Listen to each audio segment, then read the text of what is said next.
locked in. Look at what we have here, folks. To the only show that matters. The cream of the crop. Duke loves wrestling. And there is no one that does it better than your host. I have come here to chew bubblegum and kick ass. The Duke. And I'm all out of bubblegum.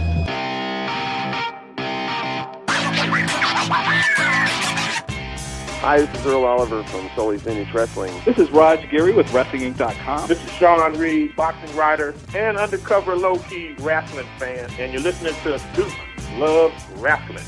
Woo!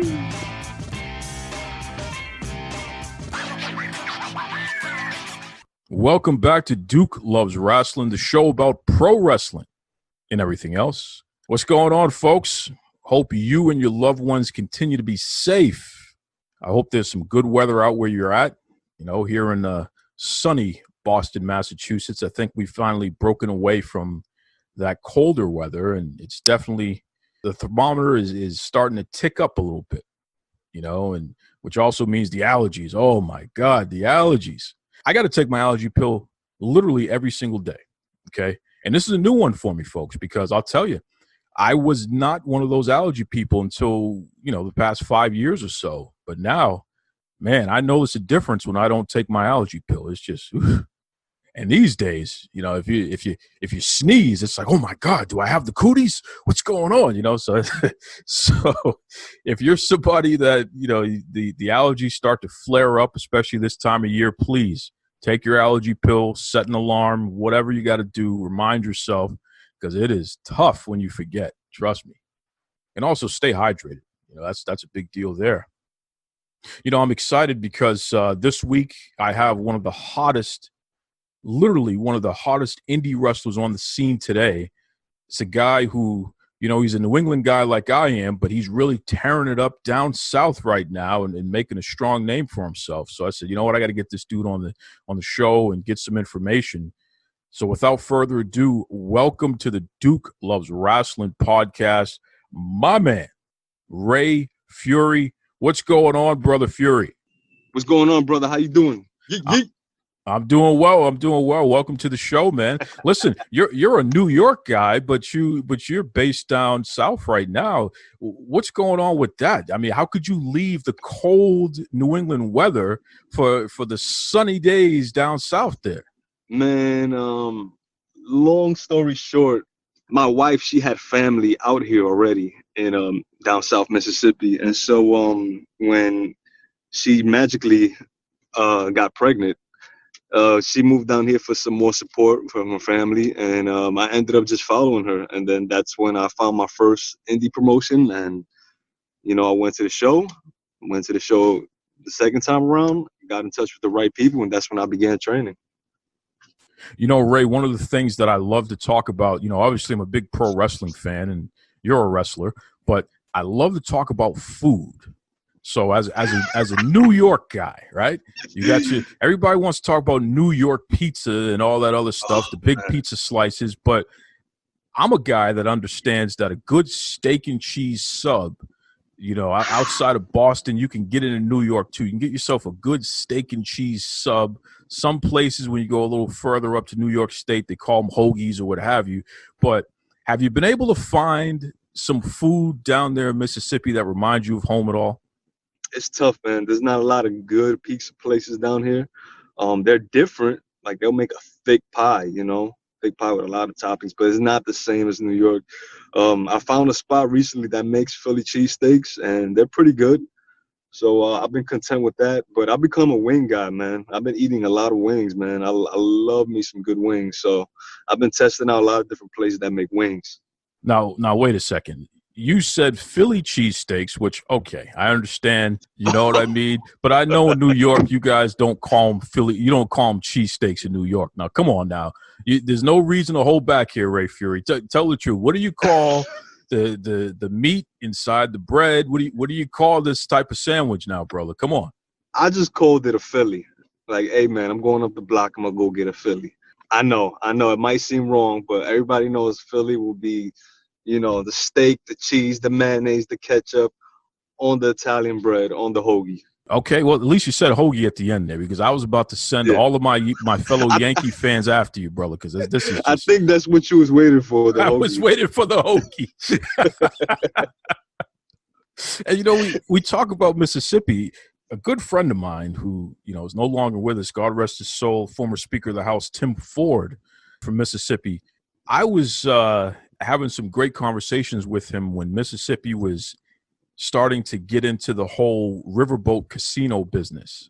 So have you had a chance to visit any of those casinos on the water there at all, Ray? Have you got a chance to at least explore those things? Honestly, no. I'm not a big gambler, man. I went to buy the boat where they gamble because I had a show down there. So I decided to kill some time and go by the water and just hang out. But nah, at the casinos, not really. I'm a sore loser, and I'll be really upset if I lost some money and I can't get it back. You know, I think we kind of share that. You know, there's nothing like a sore loser, but the thing about a sore loser is that we're great winners too. And you definitely have been tearing it up on the indie scene. And I know that you haven't necessarily been in the business that long. I think you've only been in about 5-6 years, but it's impressive the way you've made a name for yourself.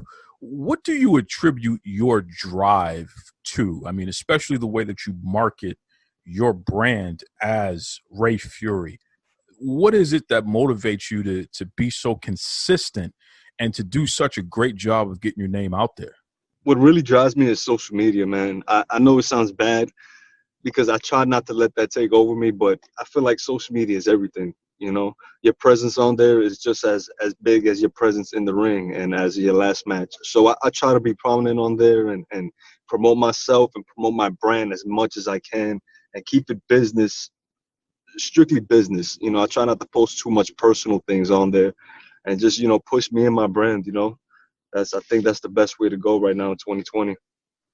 No, that's a great point. That's a great point. And, the issue with social media can be a double-edged sword. I mean, we're seeing a lot of folks sharing views that are, quite frankly, unsavory. Right. Sharing hatred and just things that don't make any sense. And these are folks who the wrestling audience is so vast and so diverse. And there's so many people from all over the world who are looking up to you wrestlers as, people that they want to strive to be someday, especially whether it be the character that you're portraying or the real person behind the character. Do you have any advice for folks on how to maintain their social media and their presence in a manner that actually makes sense and to kind of stay away from the trappings that get them in trouble there? I would say stay on social media and remind people who you are. Remind them that you're a wrestler. Remind them you wrestle. If you do graphic design, put up your graphic design. If you wrestle, put up your wrestling photos. If you make flyers, put up your flyers. I feel like the moment you stop posting yourself out there, you die. Your gimmick dies. People don't see you. You're out of sight. You're out of mind. That's how I see it.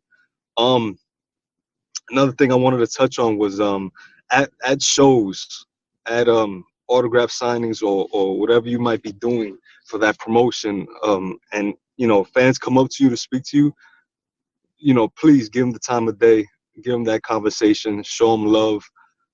You never know what they're going through, man. That I've been at so many shows where fans just pour their heart out to me and I don't even know them, and they might not have that at home once they leave that building, They might not have that someone they can speak to or look up to or be that comfortable with. So, someone reach out for a hug, give them a hug.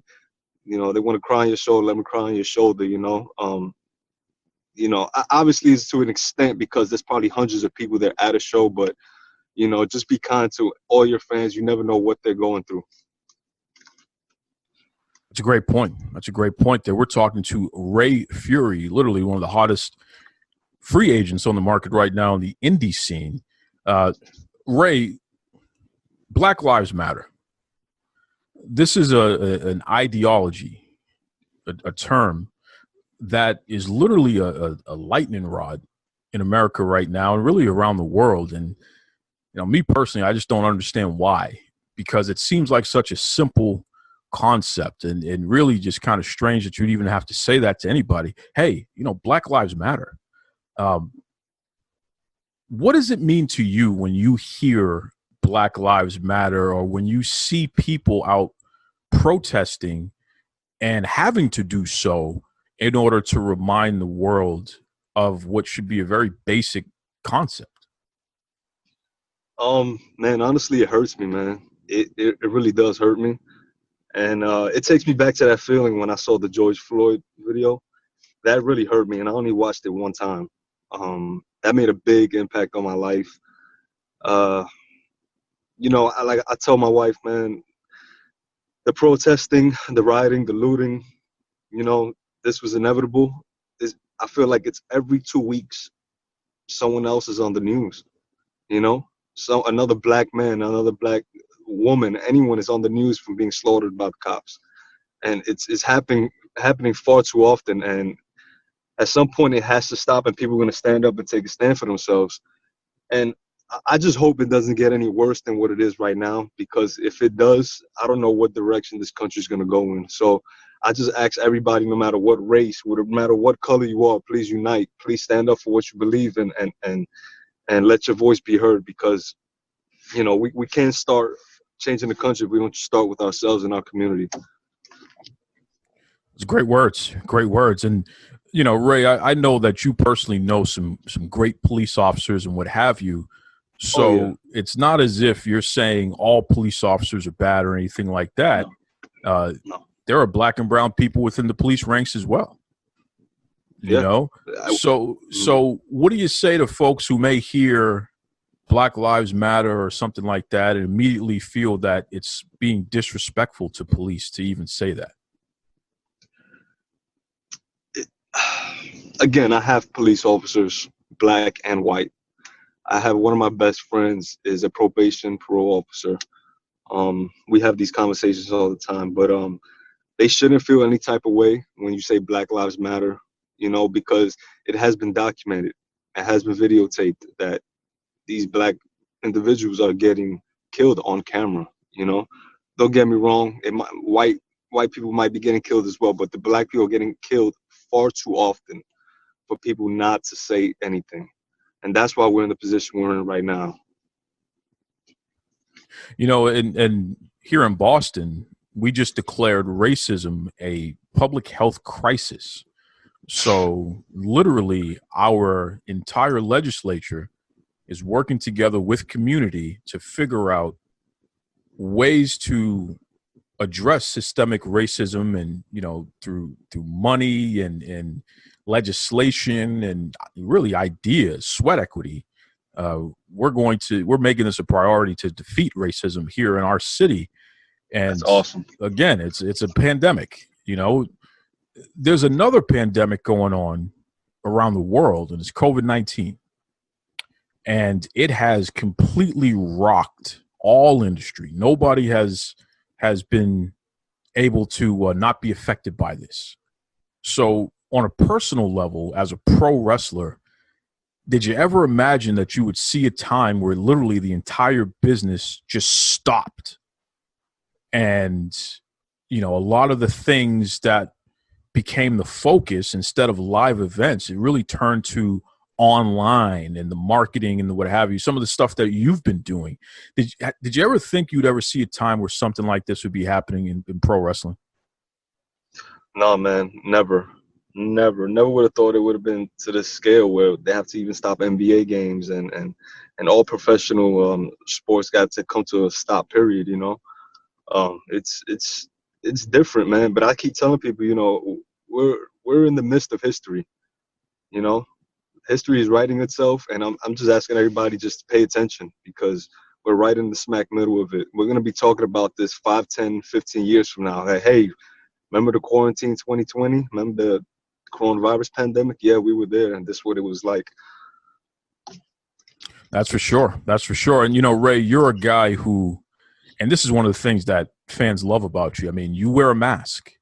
You have a collection of masks that you wear, and legitimately, your job is pro wrestling. You are not only working while wearing a mask, but you're having a workout while wearing a mask. You're literally burning a tremendous amount of calories, and you're running around all over the place and bouncing around and doing these things that only a superhuman like yourself would be able to do. So I want to ask you, do you have any tips on how to clean masks that a person would have to wear throughout the day? And I understand that, the mask, the material that you utilize as a wrestler may not necessarily be the type of face coverings that we in the general public are going to be wearing in our everyday lives, going to work, going to the grocery store, what have you. But from a general standpoint, do you have any tips on how to maintain a mask, how to keep it clean so it'll last longer? Yeah, man. I would say if you're gonna wash a mask, use cold water, because I used hot water before, and some of the shiny holographic materials ended up fading away because of the hot water. So please use cold water, and try to not wash it with anything else. Try to just leave it alone, and if you can, maybe hand wash it as well. Take care of it like it was a baby, newborn baby. The masks are very delicate. If you wear masks out there, please take care of them. They're like taking care of your face. Does it make sense to reuse a mask without washing it first? Because I mean, and again, I know you have. Jesus, how many masks would you say you have? If you give a rough estimate. I got about 20 masks. Okay, so you got about 20 masks. So you don't necessarily you don't have to wear the same mask over and over again in between washes, per se. So do you advise a person wash their mask after every use, or do you think you can get more miles out of it going in between uses then? Well, I'll tell you what, to be honest with you, I wash them when I need to. Say I might wear, like, I'll take three masks to a show. And I'll wear one to wrestle, one before the show starts to walk around, get in the building, and then I'll wear one after to get dressed and leave the building. So, sometimes I won't sweat at all in a mask if I'm just using it to come in the building or leave the building or just for intermission. So, then they'll be clean. But definitely after I use it one for a match, I definitely would wash it. But yeah. Like I said again, I have some masks that I just use for walking around, and those I don't need to wash until I use them a few times to actually sweat in them. Any idea what type of material is best to breathe in? Because again, you're wearing a mask for literally hours. Your entire moment, like you said, from the time you get to the building to the time you go home. I just so you know, this is breaking news, by the way, folks. I spoke to Mrs. Fury, and she told me that she's never actually seen your face before, that even during the wedding, you were wearing a mask. So you're a guy that essentially lives in your mask all the time, and no one's ever seen you without it. Who knows who you really are?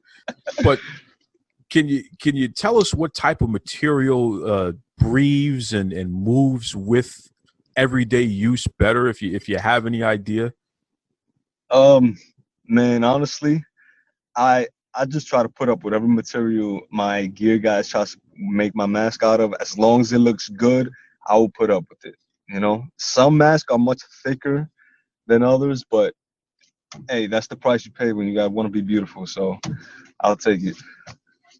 Okay, all right now, Ray Fury. Come on now, bro. We haven't seen your face, so this whole want to be beautiful thing. Yeah, we understand. You got what's that? Gotta wear a nice mask, man. That's what it is. Beautiful mask. Okay, we get it now. We get it. So here's the other thing, and I'm a guy. I played sports, especially in high school. There, whether it be baseball, football, what have you, and the gear gets smelly if you don't wash it right away, especially if you've been sweating profusely and what have you. So how do you keep the mask smelling fresh? Is there anything that you spray on it in addition to just washing it so it actually smells fresh? Or do you just not have that problem because you're the main man, Ray Fury? Well, I normally spray some Febreze on the mask and let that dry out. And then also I have a squirt bottle. I keep water in there, and then I put some conditioner in there, and then I'll spray my hair with that. And it smells really good, actually. A little bit of conditioner, a little bit of water, spray it in your hair, and then put that mask on right over it. You can't go wrong. That's good stuff. That's good stuff. And you know, some people are a little concerned that they're not going to look as cool wearing masks, especially some of the kids out there. Do you have anything to say to them about wearing a mask for most of the day? Hey, once you make that commitment, you making that commitment. You can't take it off. So if you're gonna put on that mask, put it on. Put it on. But there's a lot of work, a lot of responsibility that comes with it. So just remember that. Listen, Ray Fury, I'm a real big fan of yours, man, and I know that you got a bright future in the wrestling business. Why don't you let everybody know about your bread and butter? Because again, your social media presence, you know, the things that you have out there, the way that you promote and market yourself and your brand is just really fantastic. Let everybody know how they can get some more Ray Fury in their life, please. You can find me on Facebook at REY Fury, Ray Fury. You can also find me on Twitter and Instagram by Ray Fury Official. That's REY FURY Official. And that's Twitter and Instagram. And if you get on any one of those handles, you'll find my Big Cartel website where I got some items listed. That's not all my merchandise. I have way too much merch to put online, but that's a start. I have T-shirts, keychains, plush keychains, dolls, wristbands, tattoos, mask, action figures. I used to have bath bombs. I got fat heads. I have everything. I'm like a walking Walmart. So please, if you get on Instagram, Facebook, follow me, Ray Fury Official. And also, huge favor, please, if you get on Twitter, I need you to tag Virtual Basement. They're a video game coming out this year, and they're putting all the indie guys in it. And a lot of people have been tagging me in Virtual Basement, trying to get me in the game. So if you get on Twitter, tag Virtual Basement and tell them you need Ray Fury and the Froggy Elbow in that game. His name is Ray Fury. We got to get him on Virtual Basement. We absolutely need to do that. So we'll definitely be tagging you on Twitter. Myself and my entire, you know, I call my fans Duke's Rasslin crew. So we'll definitely be getting you on there, Ray. Before I let you go, though, I got to ask you, because you said you're a walk-in Walmart and you have all these great Ray Fury products on your Big Cartel website and what have you for sale. Folks can get that to support you. There's another person who's a good friend of mine by the name of Kim Artlip. She is, you know, the main woman in charge over there at Ignite Wrestling down in Florida. And she has everything from hot sauce to, you know, coffee mugs and trading cards. She has a lot of branded merchandise her own self there. So let me ask you this, Ray, and this is very important here. One-on-one for all the marbles to see who is the true Walmart of professional wrestling Big Cartel sales here. Ray Fury versus the head of Ignite Wrestling, Kim Artlip. Who's going to win in the match, and what's going to be the finish?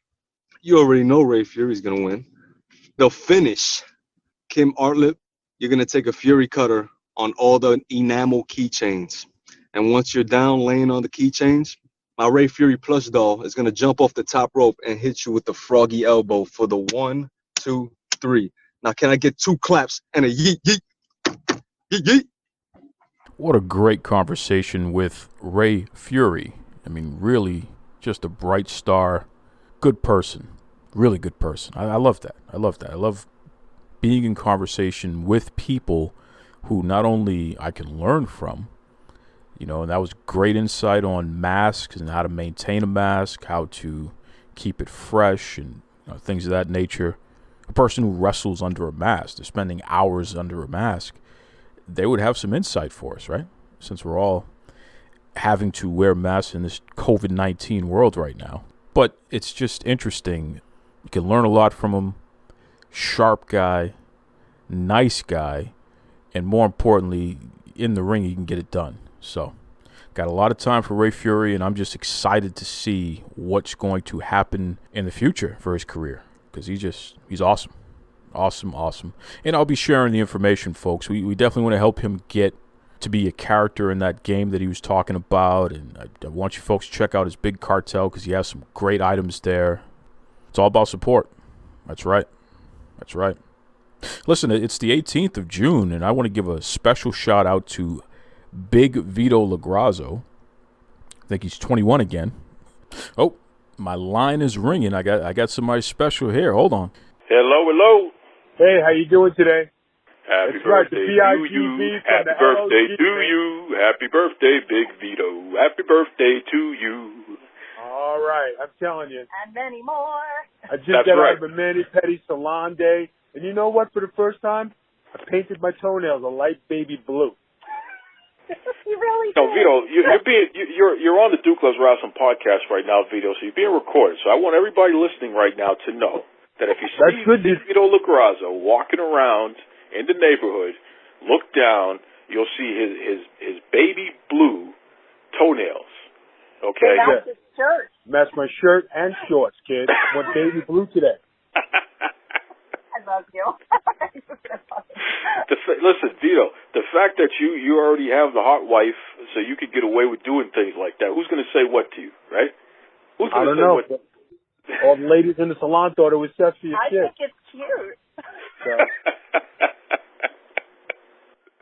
So listen, man, I was talking earlier on the show about the fact that, Vince Russo, he better come through with some pizza or something for you. Have you spoken to your close, dear friend of many decades? Not even a hang-up call. Oh, my God. Not even a hang-up call, not a pizza, not a gift, nothing from the brand. No gifts have arrived at my house. Oh, my God. Well, the day's not over yet, so don't worry. I'm sure it's going to be something nice. I've seen that, you have your wish list, and I know that a lot of folks have sent you some things. You had some fancy shirt that was sent to you. You've been cleaning up for this birthday here, Vito. I got, out of 50,000, 3 people have solicited and actually partaken in my birthday. Out of 50,000. And I'm the People's Album. The People's Album. Wow. Well, yeah, you know what? That might be 3 more than what a lot of other folks have, so you're blessed, brother. I am blessed, especially since my buddy, a friend of mine of 30 years, sent me a gift card from Amazon. And this guy, we've been boys for a long time, and sent it to me. So what did I buy? Got a new fully shiny shirt, kid. Of course you did. Now listen, Vito, I have one more surprise for you. I'm going to have Nia Jax do a special TikTok video for you, and she'll dedicate it to you. What do you think about that, Vito? I think that would be so awesome. I would be so into this. If she did that for me, I would love it. Oh, I love it. Because we know you have such a big crush on her, so we're going to get Nia Jax to do a special TikTok dance just for Big Vito on his birthday. I honestly, I hope it gets out there. I want her to do the dance for me. I want her to perform for me. I want her to do this. This way we can both bash Brad Shepard.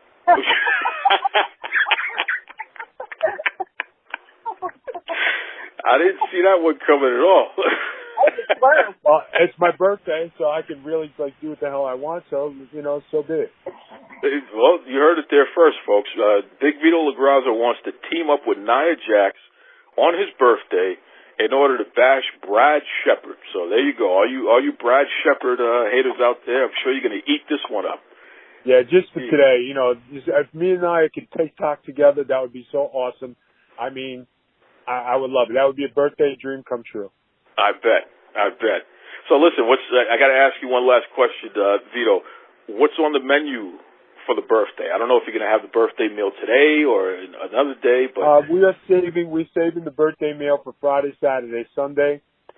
We got plans for the weekend. You don't know what they are. I don't know what they are, but I got to pack an overnight bag. So my brand new, Versace shoes, Versace shirts, Versace watch, Rolex, diamonds are really packed up. Right now we are at Metro PCS because my wife got a brand new iPhone, because, we got it like that, the $800 kind. So she's happy. So now she could do her thing in the office and, partake in the industry a little better. And then, we're just going to, do our thing the rest of the day. I got to take care of some business tonight. And then, I'm free for Friday, Saturday, Sunday. Sounds great. Why don't you let everybody know if anyone wants to check out the Big Vito brand or if they want to check out your Amazon wish list, go to your social media, wish you a happy birthday. Let everybody know how they can check all that stuff out and participate. If guys want to really participate and go and really be on the Big Vito, the BIGV from the LOG bandwagon, go to my Twitter. You have my Amazon wish list right there, Vito Lograsso. Go there. It's the Big Vito brand. The Big Vito brand. Guys, I got gifts that are affordable to everybody. Show the love. Show that you love me. I know you want me more on social media, but if ain't nobody partaking in my birthday, how can I facilitate this, and how am I supposed to look good? Oh, my God. You heard it there first. That's the birthday boy, Big Vito Lograsso, the man that took on Masawa and kicked his butt in Japan.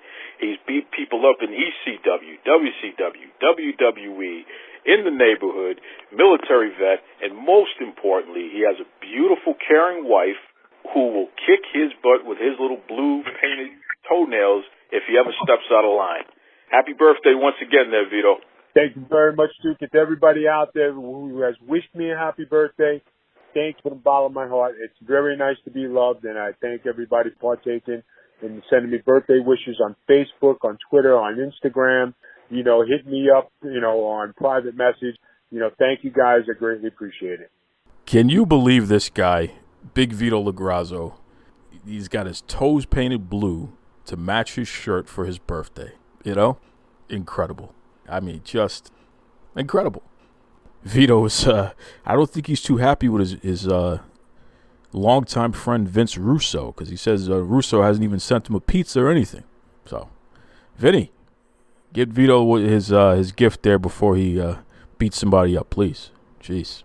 And mind you, folks, this is a guy who was in Playgirl magazine. I mean, he's crazy. He's just absolutely crazy. A lot of fun. Love his wife, Lil Noel. Miss Best Buns, Maxim Magazine, Best Buns.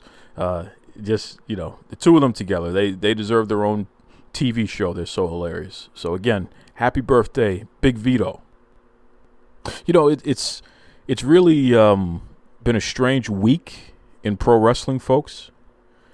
I was flipping channels Wednesday night and catching up on both AEW, Dynamite, and also NXT. And I'll tell you right now, I saw some things that I liked on both programs and some things I didn't like. All right? When NXT, I really don't understand why Dexter Lumis lost to Adam Cole. That match shouldn't have even happened yet, if you ask me. What are you doing beating Dexter Lumis? This guy's got something going on here. Keep him strong. So that was a little disappointing to see. I didn't understand why Io Shirai was able to get away with attacking Bayley and Sasha Banks by herself. That didn't make any sense to me. Didn't get that at all. But I did enjoy that main event. Bayley, Sasha Banks taking on Lady Kane, as I like to call her, and also Shotzi Blackheart. I thought that was really interesting. It was a good match. Bayley, she's doing the best work of her career right now. And her and Sasha, when they're in the ring together, they're magic. I love Sasha Banks. Huge fan of hers, obviously. Lady Kane, she's awesome. And Shotzi, I'm not really big on Shotzi. As far as I'm concerned, she's just another Nia Jax. Somebody who has no business being in the ring on TV because they're not fully trained yet. She does a lot of dangerous stuff that doesn't make sense to me. And don't get me wrong, the idea of Shotzi Blackheart, I like. I don't really understand her gimmick, but I know it's kind of funky and it's kind of cool, so I'm okay with that. And I think she's a nice person. She has a great personal story of overcoming adversity and things of that nature. She's a woman of color. Like, she has a lot of things going for her that's awesome. She went through Evolve and, she made it to NXT. Just good stuff in that regard. But let me tell you something. She takes some high risks in matches that just don't make sense. It just doesn't make sense at all to me. At one point during this match, she dropped Sasha Banks on her head. And I'm just sitting here like, what the heck? What am I looking at here? And she's on TV. Embarrassing. We got to do better than that. And Shotzi Blackheart, I'm telling you right now, like I said, I am 100% behind the idea of Shotzi Blackheart. But if you're going to be dropping one of the top stars in the company, or anybody for that matter, on their head, she was doing like a belly-to-back suplex, and it just looked, I thought I was watching All Japan Wrestling from the early 90s. Just dangerous stuff. Trying to kill a woman or something. I don't know what the hell that was. So, I'm not too high on Shotzi Blackheart when the bell rings. I'm just not. But overall, I thought it was a good episode of NXT, and again, I enjoyed that main event overall, and I like what's happening. I like Velveteen Dream and this Dexter Lumis. It looks like they're going to be forming a team with each other. I think that's interesting. You know, there's some things I really enjoy, and I thought NXT definitely was the more interesting show of the night. But AEW has some good stuff going on too. I'll tell you right now, I was completely over the moon to see my guy, Ricky Starks, in AEW and literally on national TV. You know, last time we saw Ricky, he was on NWA Power. I don't know how they lost him. Makes no sense, but Ricky Starks is literally the future of the business. You give me Ricky Starks, you give me Bianca Belair, you give me MJF. These are 3 individuals, Street Profits, 5 individuals right there that I feel are what's right in pro wrestling today, in the future of pro wrestling. Literally, these are all main eventers happening right here, and they're still developing. So I got a lot of time for Ricky Starks, man. That's my guy. I am a Ricky Starks fan and have been since the moment I ever heard him speak. And then when I saw him wrestle, it was over, because it was just, he is like, in many respects, he is MJF, and in my opinion, he's MJF who can talk on the mic and evoke emotion, but he's better in the ring. He's MJF, but just a better wrestler. So the two of them, I think, are going to drive each other. And these guys, I mean, it's going to be Cena and Orton. I truly believe that. I think these two guys are going to have it might be Rock and Austin. These guys are going to have a hell of a run against each other, because these are two studs, man. Really, really impressed with Ricky Starr. So I was happy to see him on national TV, and I thought AEW did a great thing signing him, because Lord knows they have a shortage of people of color in that company. So that was great to see. But what I was disappointed in is the fact that there was no build. You call Ricky Starks the hottest free agent in wrestling, and you don't even build to anything. You give him a cold title match against Cody for the TNT Championship. And Ricky Starks, don't get me wrong, he had one of the greatest matches in AEW history, and really, in my opinion, one of the best matches of the year against Cody. We know Cody has that ability to pull off some really impressive matches with people, especially when he has the right opponent with him. Ricky Starks is just, I didn't see a difference. I felt like the two of them were pretty evenly matched. And Ricky played his role well. He sold well. He gave offense well. He did it all right. His interactions with Arn Anderson looked like he was having a great time out there, because he could tell that this Ricky Starks kid has the tools. So I was over the moon about that. The match itself, I enjoyed. And in the end, Cody won, and it was what it was. And that was a nasty crossroads at the end where Ricky took it. And I'm pretty sure that was all on Ricky. He took it with his forehead. I got to imagine, I mean, both of those guys, they know what they're doing, so it was probably safe, but it just looked nasty. And I know some knucklehead out there is going to say, whoa, you just called out Shotzi Blackheart. Why you don't call out Cody? No. Totally different situation. Ricky Starks wasn't dropped on the back of his head and folded over, so all of his weight folded over too, like you're trying to break his neck or something. Cody Rhodes did his finishing move, the crossroads, and Ricky ended up vertical on top of his forehead and spun and then went down, but there was no additional weight on his neck. Cody cradled him and kind of took most of that force. So I said, I think it just looked nasty, but it was all right. That's what happens when you're a professional. You can make things look good. Make things look devastating, but they actually aren't. Imagine that. So I was impressed with the match. And I think that would be a nice feud, Ricky Starks and Cody Rhodes. I think that would be excellent. But here's where I had a little disappointment. Where was the build for Ricky Starks? And why is Ricky Starks losing the first match that he has in the company?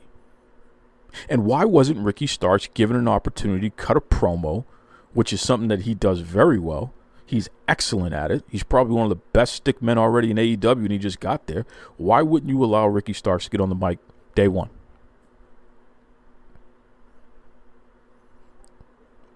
One step forward, 10 steps back. That's what happens. I'm telling you. I was very disappointed in that. I just don't get what AEW is doing. I just don't. I don't get it. But here we go again, where you push diversity, but there's no equity there, right? Brian Cage comes in, he destroys everybody, and he wins a tournament. Now he's going to get a title shot, right? You have the man formerly known as Luke Harper, Brody Lee. He comes in, he runs his own clique, and he's this big, massive, this is build to this guy's coming. It ends up being him, and it's just like the biggest deal in the world, right? It's equitable how you're featuring these stars. Matt Hardy, it's equitable how you feature him. Ricky Starks comes in cold and loses. Jesus Christ. And here's the funny part. Out of everybody I just mentioned, let me tell you something. Ricky Starks, in my opinion, is 10 times a better wrestler than anybody else AEW has signed in the past year. And you can quote me on that. And Ricky Starks is 100 times better on the mic. And that includes Matt Hardy and Lance Archer. Don't get me started. I don't cuss. So, I always say it, man. Diversity without equity equals parity. It's a joke. It's a complete joke. Right?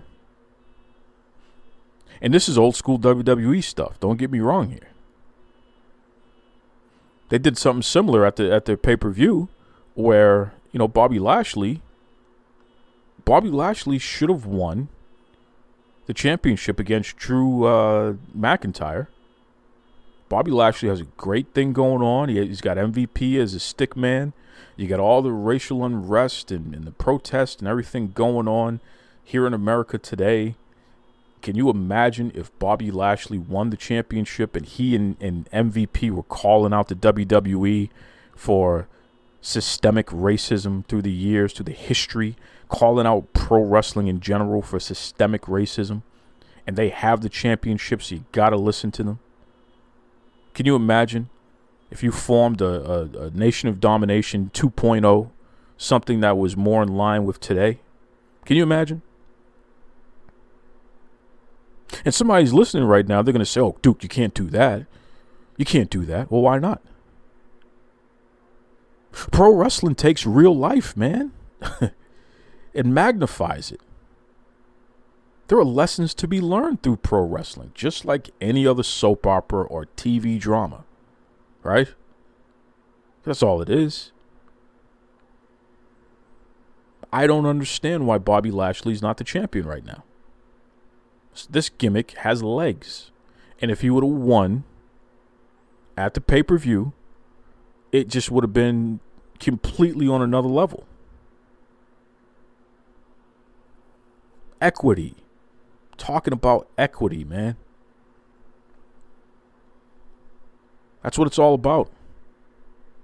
And you can't tell me right now to have the big black guy be the champion and to call you out, Vincent Kennedy McMahon, to call you out on all of your messed up transgressions. You going to tell me that's not going to be compelling television right now? Right? Why wouldn't you pull the trigger on that? Doesn't make any sense. It's like you're afraid to succeed. It's a joke. I'm really impressed. I got to go back to this. I'm really impressed with what Bayley is doing right now. I think this is literally some of the best work of any wrestler over the past year. Her character development and her commitment to the character has just been tremendous. I am so in love with what she's doing. I think it's great. Good stuff, man.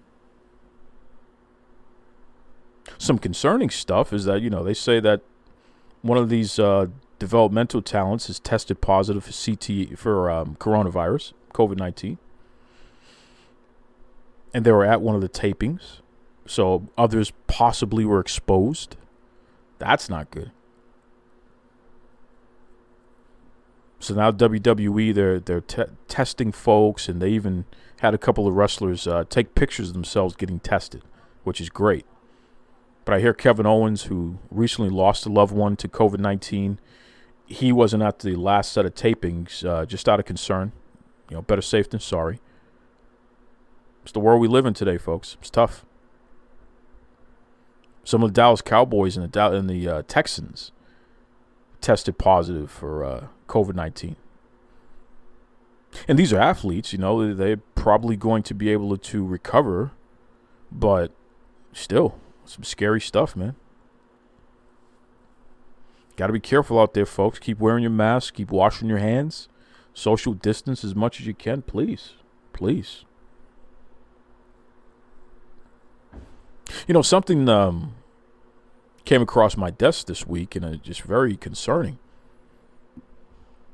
It's really the biggest story in wrestling right now. David Starr, independent wrestler, David Starr, controversial figure, lightning rod. He has been accused by a former girlfriend of sexual assault. And let me tell you something. We're in the court of public opinion right now. And based on the way that David Starr has reacted to the allegations, I have no reason to believe that this young lady isn't telling the truth, which is disturbing. David Starr, eventually he said, I never did it.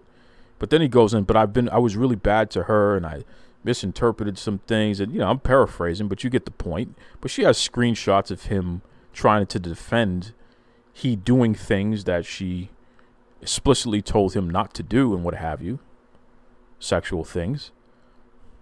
David Starr.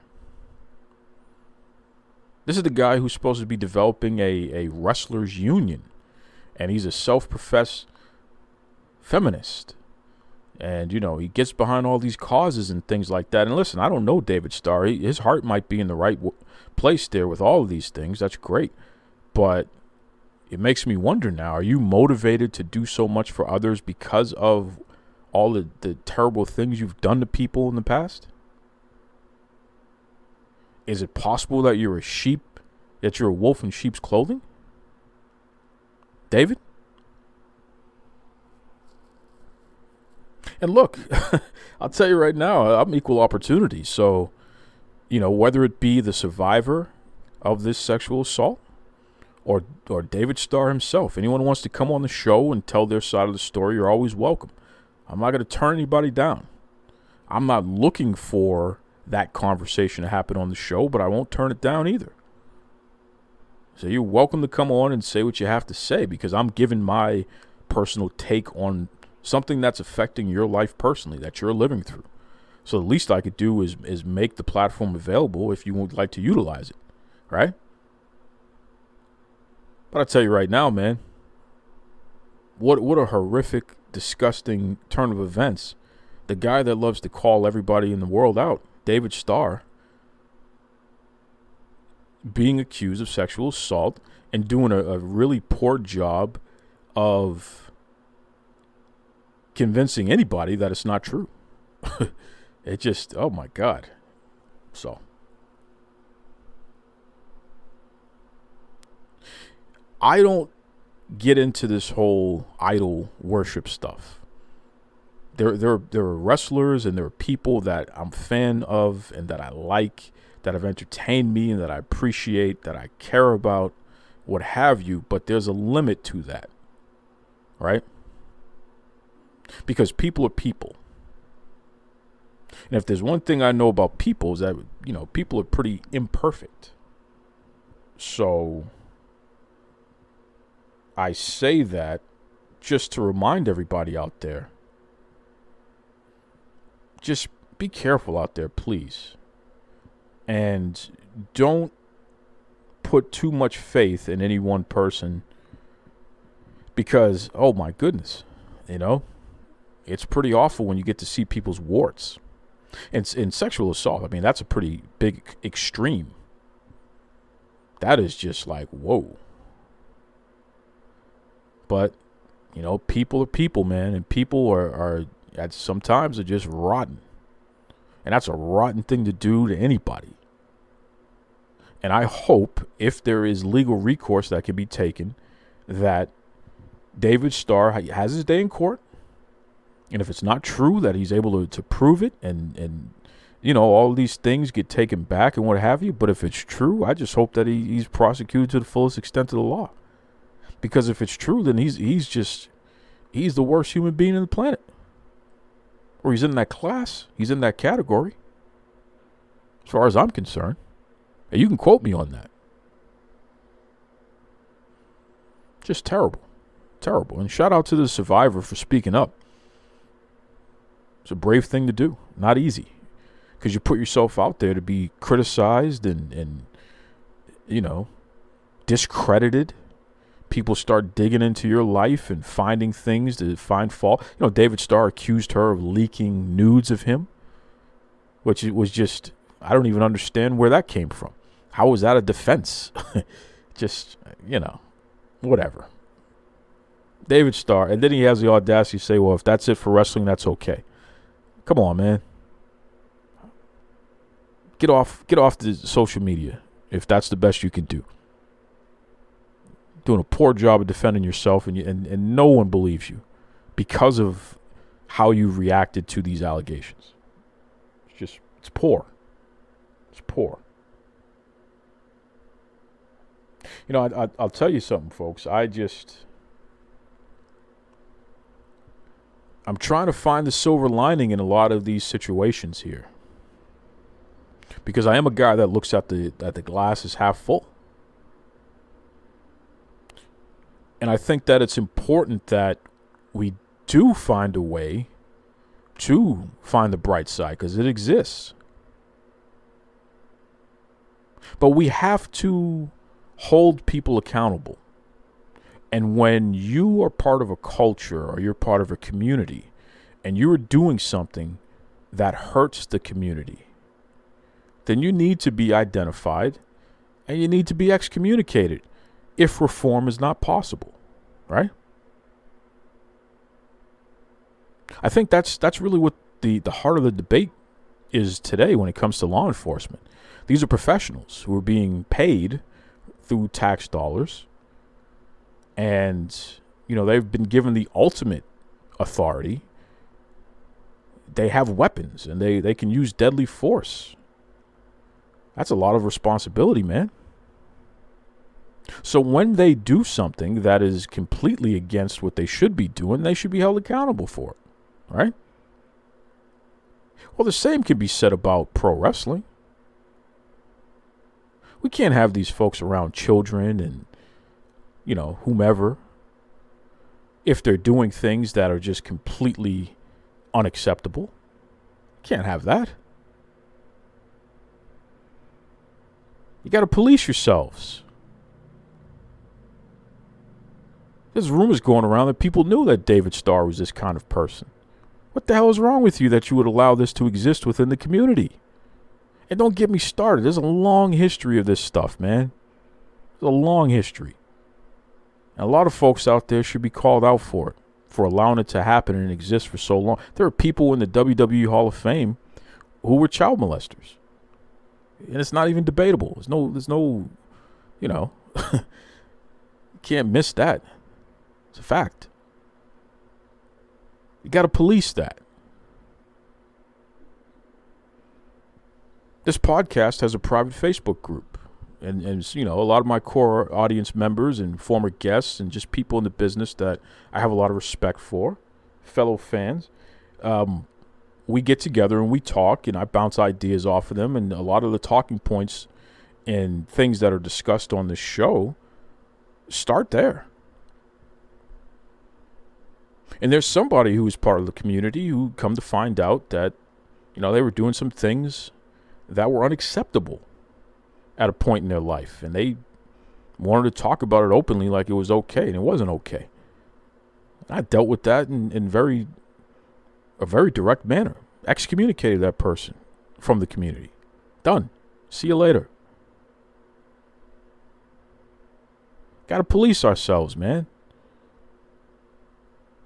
Because how can I expect anybody in the public to be okay when you're allowing these things to happen? Something to think about. And that does it this week, folks. You know, appreciate you all. Again, please stay safe out there. And join me next week. We'll have another great guest lined up. Until then, be kind to yourselves and be kind to others. Take it away, Tony Schiavone. Mr. Tony Schiavone, and we're desperately out of time on Duke Loves Wrestling.